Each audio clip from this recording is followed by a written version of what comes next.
Hello students, today we will deal with the first chapter of chemistry of class 10th, that is chemical equation, chemical reactions and equations.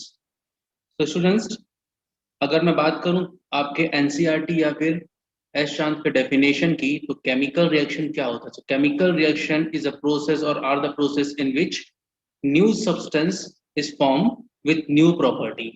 ठीक, मतलब क्या है बेटा इसका? अगर मैं सिंपल लैंग्वेज में बोलूं, इसका मतलब है कि एक सब्सटेंस रहेगा और वो दूसरे फॉर्म में कन्वर्ट हो जाएगा, वो होगा आपका केमिकल रिएक्शन। जैसे कि अगर मैं सिंपल भाषा में बोलूं तो कंसिडर करिए हमारे पास कार्बन है, ठीक, और कार्बन को अगर हम बर्न करते हैं तो वो किस में कन्वर्ट हो रहा है बेटा? कार्बन को हम किसके प्रेजेंस से बर्न करेंगे? ऑफ कोर्स एयर के प्रेजेंस से बर्न करेंगे तो उससे उसको ऑक्सीजन मिल जाएगा। ठीक, तो हमको क्या मिलेगा? Carbon dioxide. So conversion of carbon into carbon dioxide हम क्या कह सकते हैं कि एक केमिकल रिएक्शन है। इसके अलावा अगर मैं बात करूं और केमिकल रिएक्शन की, तो बेटा आप समझ सकते हैं केमिकल रिएक्शंस और क्या क्या हो सकते हैं। जैसे मिल्क है, वो किस पे कन्वर्ट होता है? कर्ड पे कन्वर्ट होता है, तो सब केमिकल रिएक्शन। सो केमिकल रिएक्शंस क्या हो गया? इस तरह से जो भी चीज देख रहे हैं बेटा, जो आप एक सब्सटेंस दूसरे सब्सटेंस में कन्वर्ट हो रहा है, वो केमिकल रिएक्शंस है और उसको हम रिप्रेजेंट करते हैं केमिकल इक्वेशन से। तो चलिए वापस आते हैं बेटा बुक की लैंग्वेज पे और बुक की चीजों पे। ठीक, सो हियर केमिकल रिएक्शंस में बोल रहा है कि जो भी सब्सटेंस अपन लेके चलते हैं, ठीक, जो भी सब्सटेंस केमिकल रिएक्शन में इन्वॉल्व होते हैं वो कहलाते हैं रिएक्टेंट्स, और जो नए प्रोडक्ट फॉर्म करते हैं वो कहलाते हैं product. Let us try to understand this. Consider that कि हमारे पास दो कंपोनेंट है, ए प्लस बी। ठीक, so A plus B, okay, और इसके बाद क्या हुआ बेटा? केमिकल रिएक्शन हुआ and we will get C plus D. Now let's wait over here, थोड़ा सा वेट करते हैं। देखिए A plus B. What is A plus B? So A plus B here are reactants. Okay? तो reactants क्या हो गया बेटा? Reactants होगा वो चीजें जो रिएक्ट कर रही हैं साथ में to give us what? To give us products. Okay? तो मान लेते हैं कि रिएक्टेंट है, कोई भी रिएक्टेंट है, अपन A plus D मान लेते हैं और हमको मिल रहा है उसके बाद प्रोडक्ट C plus D। तो यहाँ पे देखिए बेटा लेफ्ट हैंड साइड में अपना क्या आ रहा है? लेफ्ट हैंड साइड में अपना रिएक्टेंट आ रहा है and we are writing product on the right hand side. ये एक हल्का सा बेसिक अपन लेते हुए चलते हैं, चैप्टर पे आगे ये चीजें बिल्कुल आएंगी बट तब भी। और ये क्या भाई? तो ये एरो है। ये एरो क्या बता रहा है? ये एरो बता रहा है कि बेटा केमिकल रिएक्शन किस तरफ प्रोसीड कर रहा है। So reactants are getting converted into product, तो ये इस तरफ होगा, है ना, जैसा हमको शो किया गया है। ओके, तो चलो भाई, तो मुझे लगता है आपको समझ में आ गया होगा। आगे बढ़ते हैं, देखते हैं हमको और किन किन चीजों से डील करनी पड़ती है। इस चैप्टर पे हम chemical reaction, chemical equations, type of chemical reaction, बस यही देखेंगे और केमिकल इक्वेशन को बैलेंस करना भी सीखेंगे। ठीक, एग्जाम्पल देखो बेटा, बता रहा है कि अगर आपके पास मैग्नीशियम की रिबन है, रिबन मतलब एक प्रकार से समझ लो बेटा छोटा सा आपका एक पास से स्ट्रिप टाइप से है, उसको अगर आप बर्न कर रहे हैं, तो बर्न कर रहे हैं बेटा, तो क्या होगा? मैग्नीशियम जब ऑक्सीजन के साथ रिएक्ट करेगा और हम उसको हीट करेंगे स्टार्टिंग में ऑफ कोर्स, तो मैग्नीशियम ऑक्साइड मिलेगा, ठीक है, जो व्हाइट कलर का पाउडर होगा। तो यहाँ पे क्या है बेटा? ये एक एग्जांपल है केमिकल रिएक्शन का। तो केमिकल रिएक्शन क्या है? जिसमें कोई भी रिएक्टेंट्स, ठीक, प्रोडक्ट पे कन्वर्ट हो रहे हैं, या फिर रिएक्शन जब आगे बढ़ रहा है तो हमको नए सब्सटेंस मिल रहे हैं, वो कहलाएगा आपका केमिकल रिएक्शन। ठीक है भाई, आगे बढ़े। चलो आगे बढ़ते हैं अब हम। ओके, नेक्स्ट टॉपिक अपने को क्या देखना है? ओके, एग्जाम्पल दिया है बेटा किस चीज का? केमिकल रिएक्शन का। जैसे कि मिल्क खराब हो जाता है बेटा जब इसको बाहर रखो। कर्ड का फॉर्मेशन होता है मिल्क से। जब हम फूड कुक कर रहे हैं वो भी एक प्रकार से केमिकल रिएक्शन है। डाइजेशन जो हमारे फूड का हो रहा है हमारी बॉडी पे, वो भी आपका केमिकल रिएक्शन है।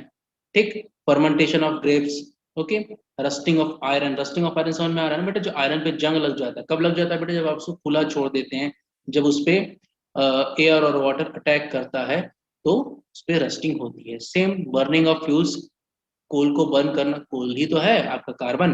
अपन ने देखा ना, कार्बन को अपन जब बर्न करते हैं तो क्या मिलता है? Carbon dioxide. सेम थिंग कोल के साथ भी होगा। Okay, So let's move forward. Here is a new topic जो बता रहा है आपका कि जब आपका रिएक्टेंट्स और प्रोडक्ट केमिकल रिएक्शन में आपको लेके जाएंगे आप आगे, तो कुछ चीजें आप ऑब्जर्व कर सकते हैं। ये जरूरी नहीं है कि आप ऑब्जर्व करें, but most of the chances ये रहते हैं, मोस्ट ऑफ द टाइम ये चांसेस रहते हैं कि जब भी केमिकल रिएक्शन होता है आप कुछ चीजों को ऑब्जर्व करते हैं। ठीक, और यही उसके कैरेक्टरिस्टिक्स हैं, किसके? केमिकल रिएक्शन से। मतलब केमिकल रिएक्शन हो रहा है तो कुछ कुछ चीजें चेंज होती है जिसको अपन देख सकते हैं, और उसमें से फर्स्ट है बेटा इवोल्यूशन ऑफ गैस। ठीक, नेक्स्ट है formation of precipitate, next change in colour, next change in temperature, और फिफ्थ है चेंज इन स्टेट। तो भाई अगर मैं पांचों चीजों को सिंपली बोल दूं ये सब चीजें हो रही हैं, तो आप बड़े कंफ्यूज से हो जाओगे कि सर ये सब क्या हो रहा है ना। इवोल्यूशन ऑफ गैस फिर भी हल्का फुल्का कुछ कुछ चीजें समझ में आ रही हैं, तो अपन इसको एक एक करके देखते हैं। Let us see how we can deal with it, और कैसे अपन इसको अच्छे से समझ सकते हैं।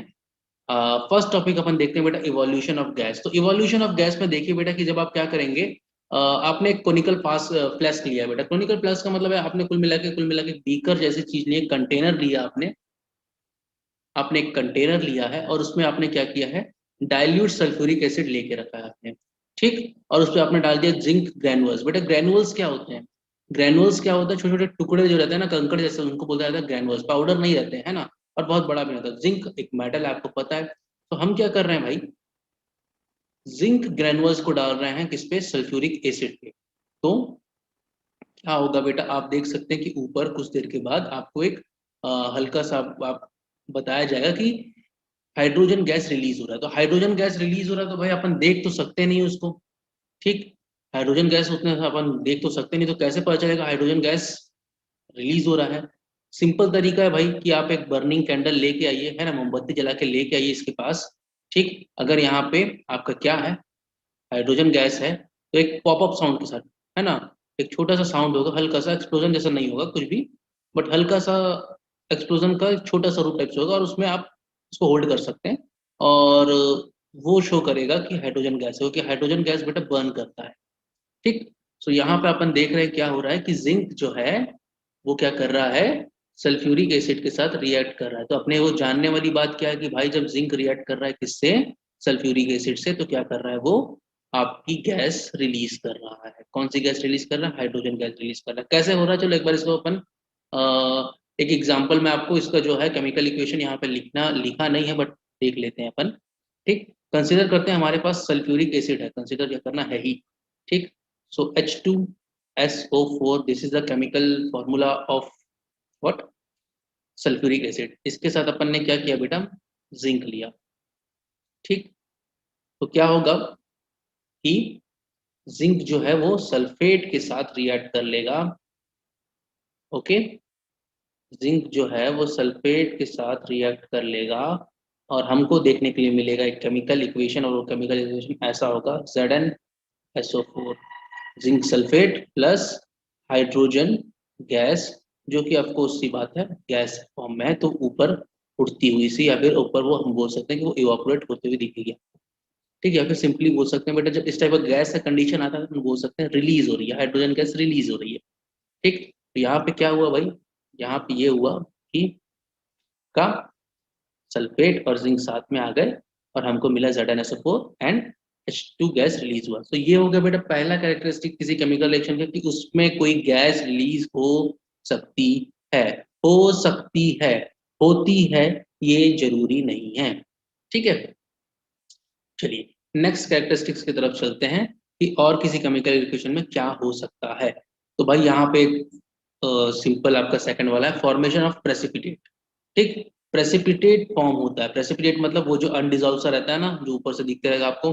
ठीक, तो जैसे कि आपका पनीर का फॉर्मेशन हो रहा है, जिस तरह से चीजें, है ना। तो आगे देखते हैं यहाँ पे क्या हो रहा है बेटा। कंसिडर करिए कि आपके पास क्या है, पोटेशियम आयोडाइड है। पोटेशियम आयोडाइड का एक सॉल्यूशन है, आपने उसमें लेड नाइट्रेट डाला, तो एक येलो कलर का प्रेसिपिटेट लेड आयोडाइड का देखने के लिए मिलेगा। चलो इसका एक इमेज दिया हुआ है, हम उसको गो थ्रू करते हैं। ठीक, देख लीजिए यहाँ पे। ओके, तो हम क्या कर रहे हैं भाई, यहाँ पे एक हमने क्या लिया था बेटा, पोटेशियम आयोडाइड लिया था, लेड नाइट्रेट उसमें मिक्स किया था, ऊपर एक प्रेसिपिटेट सा बन गया येलो कलर का जो लेड आयोडाइड है। सो क्या पता चल रहा है अपने को ये पता चल रहा है कि आपका प्रेसिपिटेट फॉर्म हो सकता है किसी केमिकल रिएक्शन में। ठीक, ये भी उसका एक कैरेक्टरिस्टिक हो सकता है, होता है, जरूरी नहीं है। नेक्स्ट है चेंज इन कलर। ठीक, तो बेटा देखो इसमें क्या बता रहा है कि कुछ केमिकल इक्वेशंस में कलर चेंज हो जाते हैं। जैसे कि कंसिडर करिए आपके पास पोटेशियम परमैंगनेट का सॉल्यूशन है। पोटेशियम परमैंगनेट क्या है भाई, एक सब्सटेंस है, ठीक, जो आपका पर्पल कलर का होता है, इसके क्रिस्टल्स होते हैं बेटा। जब आपने इसको वाटर में डिसॉल्व किया तो आपका पोटेशियम परमैंगनेट का सॉल्यूशन बन गया। ठीक, ऑफ कोर्स वो किस कलर का रहेगा, पर्पल कलर का रहेगा। ठीक, अब इस पर्पल कलर के पोटेशियम परमैंगनेट के सॉल्यूशन में जब आप सिट्रिक एसिड डालेंगे तो आप देखेंगे कि पर्पल कलर जो है पोटेशियम परमैंगनेट का वो डिसअपियर हो गया है और पर्पल कलर से सॉल्यूशन आपका हो गया है कलरलेस। ठीक, तो आपको क्या करना है, थोड़ा सा पोटेशियम परमैंगनेट का सॉल्यूशन लेना है, किस पे ले सकते हैं, टेस्ट ट्यूब पे ले सकते हैं। ठीक, और उस पे सिट्रिक एसिड डालना है, तो भाई सिट्रिक एसिड का एक बहुत अच्छा सोर्स आपका लेमन जूस है। तो कुल मिला के अपने को नींबू उसमें निचोड़ देना है, कुछ ड्रॉप्स डाल देने हैं। ठीक, हल्का सा टेस्ट ट्यूब को शेक करना है ताकि वो आसानी से मिल जाए। अपन देखेंगे कि कुछ ही टाइम में आपका जो पर्पल कलर है पोटेशियम परमैंगनेट का वो क्या हो गया, फेड हो गया और धीरे धीरे सॉल्यूशन क्या हो जाएगा, कलरलेस। मींस पोटेशियम परमैंगनेट जो कि पर्पल कलर का था, कौन से कलर का था, पर्पल कलर का था, वो क्या हो गया, कलरलेस हो गया। ठीक है, क्या पता चल रहा है अपने को, चेंज इन कलर। ठीक, तो ये चीजें जो है चेंज इन कलर हम कई सारे केमिकल रिएक्शंस में ऑब्जर्व कर सकते हैं। ऑफ कोर्स यहाँ पे भी आपको मैं वर्ड क्लियरली बता रहा हूँ, ऑब्जर्व कर सकते हैं। ठीक, सब में नहीं होगा। ठीक, आगे बढ़ते हैं। चेंज इन कलर के बाद नेक्स्ट टॉपिक आपका है चेंज इन टेम्परेचर। तो भाई कुछ केमिकल रिएक्शंस में क्या होता है, आपका टेम्परेचर चेंज होता है। ठीक, some chemical reactions are characterised by change in temperature. Okay, तो यहाँ पे क्या होगा, यहाँ पे देखिए ये होगा कि जब आप क्या करेंगे, कंसिडर करके आपके पास क्विक लाइम है, ठीक, मतलब CaO है, और आपने क्या किया बेटा, उसमें वाटर ऐड किया। ठीक, तो आपके पास स्लैग लाइम बन गया। तो इसमें आप देखेंगे कि क्या होगा, चेंज इन टेम्परेचर होगा। आपने जिस भी कंटेनर में क्या किया है, क्विकलाइम लिया है और वाटर ऐड किया है, उसका टेम्परेचर बढ़ जाएगा। ठीक, देखो भाई यहाँ पे क्या एग्जाम्पल के थ्रू बताने की कोशिश किया है आपका अच्छे से कि जब आपने क्या किया बेटा, एक, let me erase it.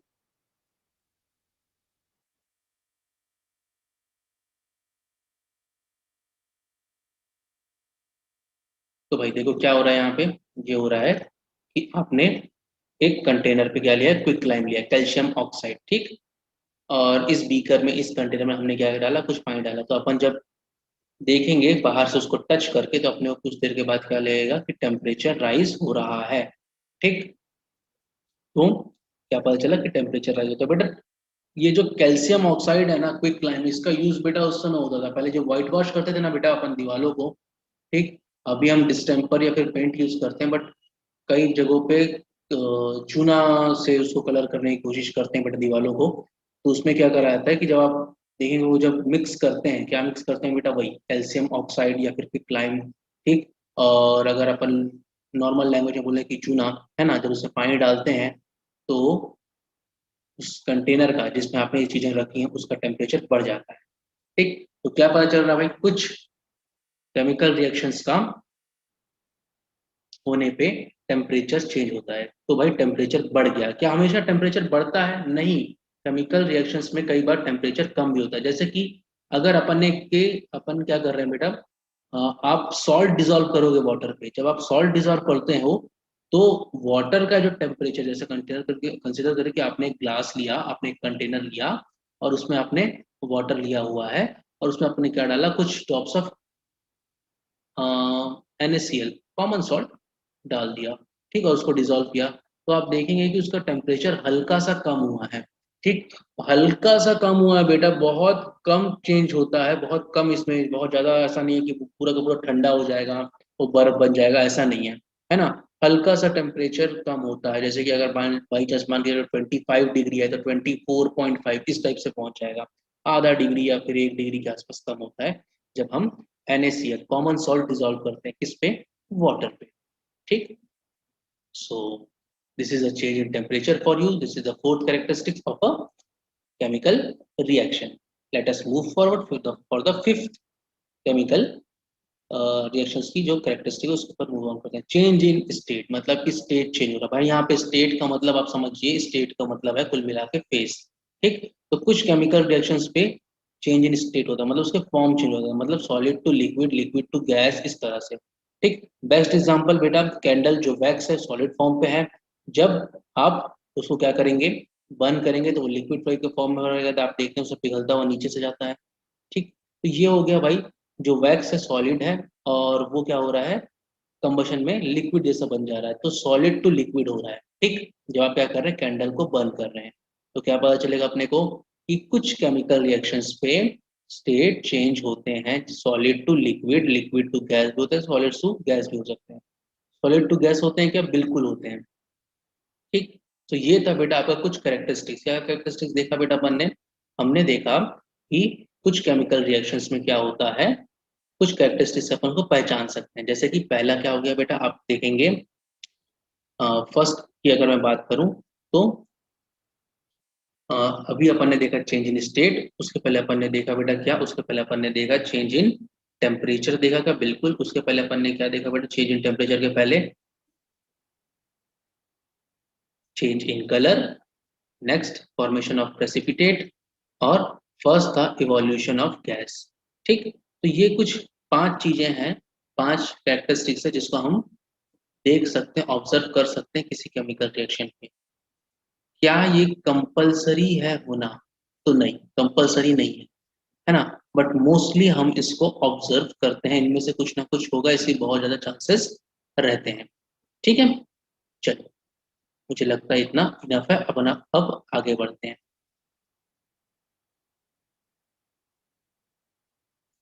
Next topic क्या है आपका, नेक्स्ट टॉपिक है भाई आपका केमिकल इक्वेशन। तो भाई केमिकल रिएक्शन हमने देखा, केमिकल रिएक्शन को जब हम रिप्रेजेंट करने की कोशिश करते हैं सिंबल्स और फॉर्मूला के हेल्प से, तो वो कहलाता है केमिकल इक्वेशन। Just example. ठीक, अपन ने क्या देखा था बेटा, जिंक मेटल, देखो यहाँ पे दिखाया हुआ है ये जिंक मेटल है बेटा, ये इसको अपन ने एक टेस्ट ट्यूब में सल्फ्यूरिक एसिड पे डाल दिए तो क्या हो रहा है, हाइड्रोजन गैस अपन को इवॉल्व होता हुआ सर पता चलेगा।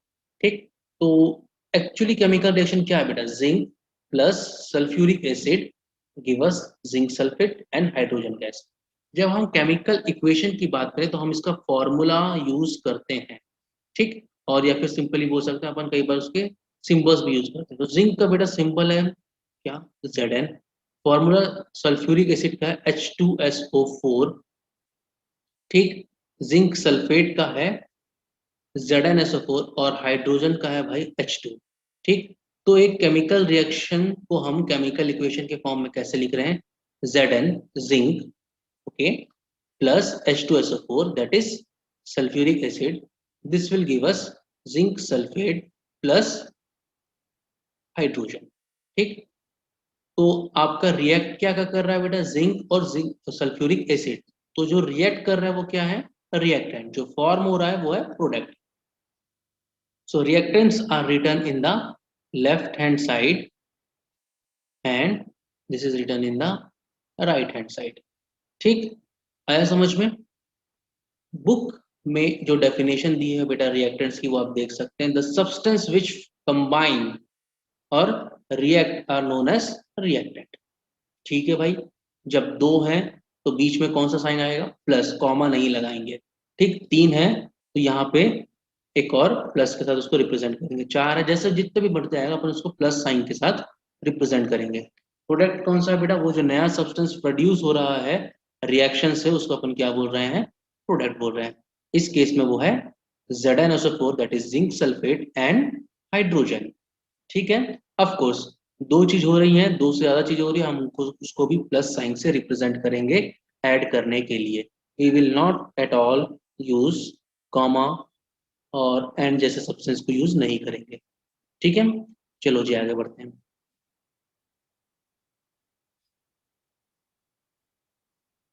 अब बात आ रही है कि भाई कि किसी केमिकल इक्वेशन को हम जब लिख दिए तो क्या वो ओके है, नहीं तो है हमको क्या करना पड़ेगा, बैलेंस है या अनबैलेंस है ये चेक करना पड़ेगा। तो बैलेंस केमिकल इक्वेशन क्या होती है, आपका सवाल यही होगा। बेटा बैलेंस केमिकल इक्वेशन एक ऐसी केमिकल इक्वेशन होती है जिसमें equal number of atoms of different element हमको देखने के लिए मिलेगा। ठीक, तो हमारे पास क्या रहना चाहिए भाई, कुल मिला के अगर मैं एकदम सिंपल बात लैंग्वेज में बात करूं तो बैलेंस केमिकल इक्वेशन वो इक्वेशन है जिसमें number of atoms of reactant will be equal to number of atoms in the product. ठीक, तो इस इक्वेशन को हम देखते हैं, इस इक्वेशन को, इस इक्वेशन को। ठीक, Zn H2SO4 ZnSO4 plus H2, जिसको अपन अभी तक देखते हैं भाई, जिंक जो रिएक्ट कर रहा है किसके साथ, सल्फ्यूरिक एसिड के साथ, इसको देखते हैं। ठीक, तो क्या बता रहा है बेटा, रिएक्टेंट और प्रोडक्ट का अपने को दो टेबल बनाना है, चलो बना लेते हैं, जैसे बुक पे दिया उसको भी वैसे ही बना लेते हैं। एक हो गया रिएक्टेंट, एक हो गया आपका प्रोडक्ट। ठीक, let us count number of zinc atom, one in the reactant, one in the product. Okay, then H, that is hydrogen count करते हैं बेटा, हाइड्रोजन जो नेक्स्ट है। रिएक्टेंट में कितना बेटा H2, तो कितना हो गया 2। प्रोडक्ट पे कितना है 2 ही है सर, है ना। Then let us count sulphur, single sulphur दिख रहा है भाई तो लिख लेते हैं 1। यहाँ पे कितना, यहाँ पे भी 1 है। ठीक, देन कम द ऑक्सीजन। ठीक, ऑक्सीजन में कितने एटम है भाई, यहाँ पे 4 है, यहाँ पे कितने, यहाँ पे भी तो सर 4 ही है। तो रिएक्टेंट और प्रोडक्ट दोनों में 4 4। तो भाई ये क्या बैलेंस है, तो देखो भाई जिंक रिएक्टेंट और प्रोडक्ट दोनों में 1 है। हाइड्रोजन रिएक्टेंट और प्रोडक्ट, बेटा ये अच्छे से नहीं दिख रहा था, रिएक्टेंट और प्रोडक्ट दोनों में 2 2 है। सल्फर दोनों में 1 1 है। ऑक्सीजन दोनों में 4 4 है। इसका मतलब क्या है कि number of atom in the left hand side and number of atom in the right hand side, मतलब कि रिएक्टेंट और प्रोडक्ट में इक्वल है। That means this chemical equation is balanced. ठीक, तो ये केमिकल इक्वेशन आपकी क्या है, बैलेंस केमिकल इक्वेशन है।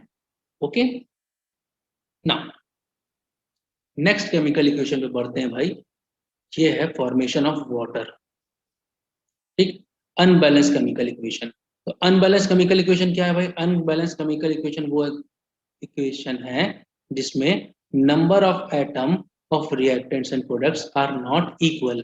ठीक, तो नंबर ऑफ प्रोडक्ट और नंबर ऑफ रिएक्टेंट्स जो हैं किसी भी चीज के वो यहाँ पे इक्वल नहीं होंगे। चलो एक एग्जांपल से देखते हैं। ठीक, जैसे कि यहाँ पे जो लिखा हुआ है मैं क्लियरली आपके लिए दोबारा बड़ा सा लिख देता हूँ, hydrogen gas, di hydrogen gas will react with oxygen gas. बेटा कई बार इसको अपन डाई ऑक्सीजन भी बोलते हैं, सेम थिंग है। ठीक, 2 है इसलिए डाई आ जा रहा है, हाइड्रोजन है तो डाई हाइड्रोजन आ जा रहा है, 2 है तो मतलब कुल मिलाकर डाई वर्ड यूज करते हैं। अगर आपने हाइड्रोजन और ऑक्सीजन बोला तो भी यहाँ पे कुछ खास गलती नहीं होगी। ठीक, अभी आप उस फेज पे नहीं पहुंचे कि अपन उसको बहुत ज्यादा ध्यान दें, अभी अपने को बस ये देखना मिल क्या रहा है। ठीक, hydrogen and oxygen when react together we will get H2O। ठीक है, तो ये H2O मिल रहा है, मतलब H2O क्या भाई, पानी। ठीक, तो हाइड्रोजन और ऑक्सीजन जब मिलता है तो पानी मिलता है, मतलब हाइड्रोजन और ऑक्सीजन जब मिलते हैं तो क्या फॉर्म होता है, पानी मिलता है। ठीक, अच्छा मैं आपको ये चीज बता देना चाहूंगा बेटा, जब हाइड्रोजन और ऑक्सीजन मिलता है, ठीक, और अपना वाटर रिलीज होता है तो ये बहुत ही ज्यादा साथ में एनर्जी रिलीज करता है। ठीक, है ना। तो इस एनर्जी को कहाँ यूज कर सकते हैं बेटा, आपको पता है, इस एनर्जी को हम यूज कर सकते हैं इंजन्स में। ठीक, जैसा अभी अपन क्या करते हैं, अभी अपन पेट्रोल डालते हैं बेटा इंजन में, जो अपने पास गाड़ियां वगैरह होती हैं, और क्या होता है उसमें, उससे अपनी व्हीकल वगैरह रन करती है। बट हाइड्रोजन और ऑक्सीजन को भी हम साथ में रिएक्ट करके काफी लार्ज लेवल पे एनर्जी रिलीज करवा सकते हैं, और कुछ इंजन इन पे रन करते हैं। क्रायोजेनिक इंजन बोला जाता है बेटा। ठीक, तो ये जो क्रायोजेनिक इंजन है ये कहाँ यूज होता था भाई, अपने व्हीकल्स पे ये यूज नहीं हो सकता क्योंकि बहुत ही महंगी टेक्नोलॉजी है। ठीक, हाइड्रोजन और को स्टोर करके रखना बहुत डेंजरस होता है, हाइड्रोजन इज हाईली एक्सप्लोसिव, है ना, उसके एक्सप्लोजन के चांसेस बहुत ज्यादा रहते हैं। और ऑक्सीजन तो बेटा एनी टाइम अपन को पता है कि इन्वायरमेंट से मिल ही जाएगा। है ना। तो हाइड्रोजन को अब हम केयरफुली स्टोर नहीं कर पाते, इसलिए उसका नॉर्मल यूज नहीं है। अदरवाइज क्रायोजेनिक इंजन्स पे हाइड्रोजन का यूज करते हैं हम ऑक्सीजन के साथ, क्या करने के लिए, पानी बनाने के लिए। ठीक, पानी बनाना मोटिव नहीं है, पानी बनाना तो पानी तो बाय प्रोडक्ट है, हमको साथ में क्या मिल जाता है, हमको साथ में मिलती है जो हीट एनर्जी, उसका यूज करते हैं। कहाँ यूज होता है भाई, तो ये सैटेलाइट्स पे यूज होता है, रॉकेट्स पे यूज होता है, सैटेलाइट्स पे नहीं, बेसिकली मुझे बोलना चाहिए रॉकेट्स पे यूज होता है। ठीक, जो रिसेंट टेक्नोलॉजी है वो यही कर रहे हैं। तो चलो सर, अगर हमने इसको तो इरेज कर दिया, दोबारा देख, hydrogen plus oxygen give us water. चलिए चेक करते हैं, रिएक्टेंट साइड एक हो जाएगा, एक हो जाएगा प्रोडक्ट साइड। भाई हाइड्रोजन को काउंट करना है, हाइड्रोजन 2, 2, ऑक्सीजन O2 है तो 2, यहाँ पे कितना है, यहाँ पे 1। तो भाई क्या हो गया, हमने क्या देखा, हमने देखा कि भाई दो एटम थे किसके, ऑक्सीजन के, और अब कितना मिल रहा है, अब सिर्फ हमको एक सिंगल एटम मिल रहा है। तो क्या पता चल रहा है कि एक एटम प्रोडक्ट पे कहीं है जो हमको दिख नहीं रहा है, या फिर हम सिंपली बोल सकते हैं कि लॉस हो गया। ठीक, बट क्या चीजें लॉस होती हैं बेटा, जवाब दीजिए इसका। तो जवाब क्या होगा बेटा, आप सोचेंगे कि चीजें लॉस नहीं होती हैं। हमारे पास एक क्या है बेटा, law of conservation of mass है, वो क्या बताता है कि कोई भी चीज ना क्रिएट होती है ना लॉस होती है। ठीक, जस्ट फॉर्म उसका चेंज होता है। तो हमको क्या पता चल रहा है यहाँ पे कि कुछ ना कुछ तो गड़बड़ है भाई। क्यों गड़बड़ है, क्योंकि law of conservation of mass बताता है कि आपके एटम्स या फिर कोई भी चीज क्रिएट नहीं होती ना डिस्ट्रॉय होती है। ठीक, चलो इसको एक बार अपन डेफिनेशन देख ही लेते हैं। Matter can neither be created nor be destroyed. ठीक, इसका मतलब ऑक्सीजन कहीं ना कहीं तो गया है। ठीक, इसका मतलब हमने इक्वेशन सही से नहीं लिखा है और हमको बैलेंस करना पड़ेगा इक्वेशन को। तो देखते हैं बैलेंस कैसे कराया था इक्वेशन को। ठीक, दोबारा मैं लिख रहा हूँ same equation, H2 plus O2 will give us H2O। ठीक, ये हमने देखा था रिएक्टेंट साइड में, रिएक्टेंट साइड में और प्रोडक्ट साइड पे अपन ने एक टेबल बनाया था।